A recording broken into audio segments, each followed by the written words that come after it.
Hello and welcome to Breaking Bread with Rivaaj Maharaj, where, as we say, nothing is off the table. For today's episode, I wanted to talk about some breaking news coming out regarding strikes or possible strikes by the Israelis on Iran, resulting in the death of Navy Chief Tangsiri in the Straits of Hormuz. So without further ado, let's get into it. There's some breaking news coming out of Israel regarding the possible death of IRGC Navy Chief Tangsiri in the Strait of Hormuz. The article is in the Jerusalem Post and it says strike kills IRGC Navy Chief Tangsiri in Strait of Hormuz, Israeli official tells Post. Israeli sources have confirmed that the IDF was behind the strike, adding that some of Tangsiri's top naval aides were killed in the same attack.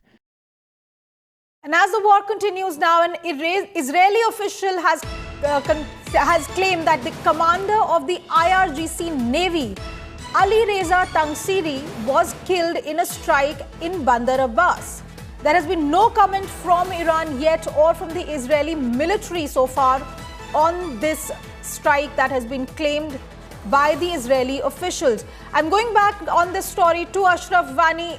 Ashraf, Israeli officials, civilian officials claiming that the commander of the IRGC Navy, Alireza Tangsiri, was killed in a strike in Bandar Abbas, but we do not have a confirmation so far or a comment so far from Iran or the Israeli military. What are you picking up when it comes to the attacks, and as Donald Trump has been saying, the wiping off of the leadership in Iran? Yes, it is a strategic operation which was carried last year in 2025 when 12-day war happened between the Iran and Israel and America.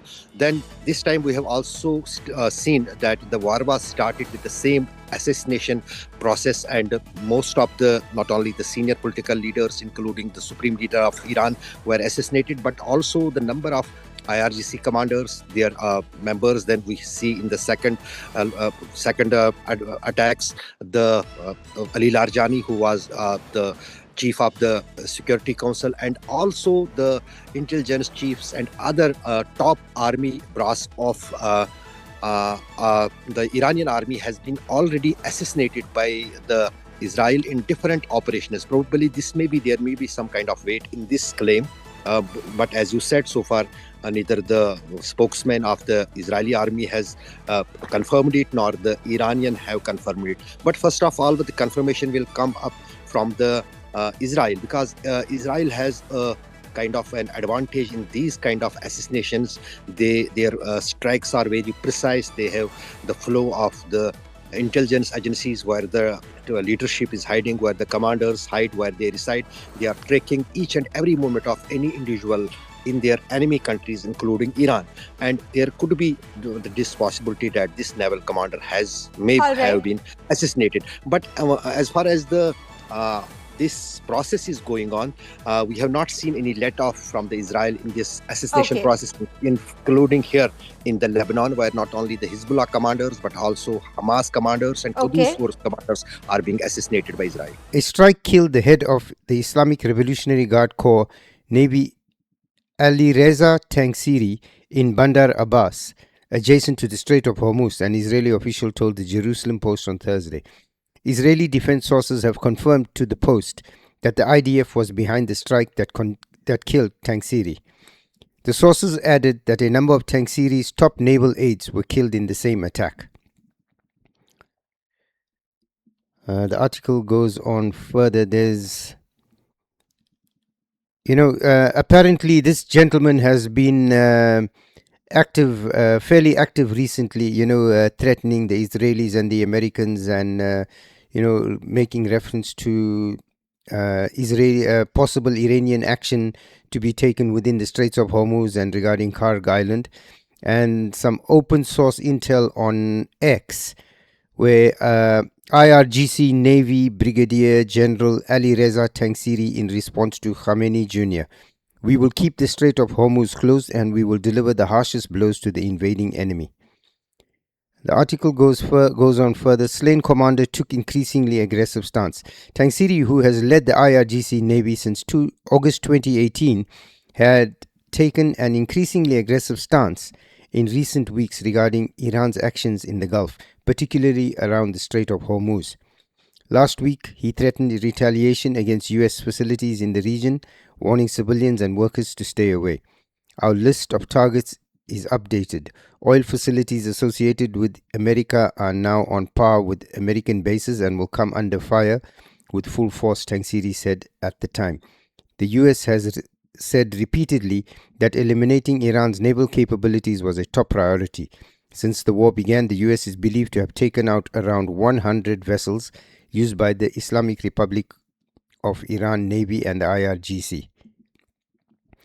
So, you've had another massive blow to the Iranian Revolutionary Guard Corps' hierarchy and leadership with the taking out of Tangsiri. Again, this goes to illustrate the point I've made in a lot of my previous videos, that Mossad seemed to have infiltrated the IRGC, the Basij, and indeed the Iranian theocracy to a large extent, where you find these decapitation strikes occurring, if not weekly, then almost daily. Again, I come to the point that as these high-level players within the IRGC, the Basij, and the theocracy become eliminated, you have third, fourth, and fifth layer officials coming into power. And once again, then the loyalty factor is degraded to a large extent.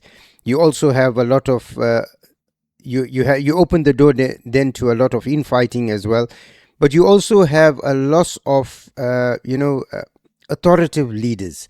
So people that have been in these positions and have solidified their reputation and loyalty to the regime and their supporters, and this will inevitably then end up in a every man for himself, because everybody then wants to become a leader, and it's just whoever wants, whoever is available to just fill in the position.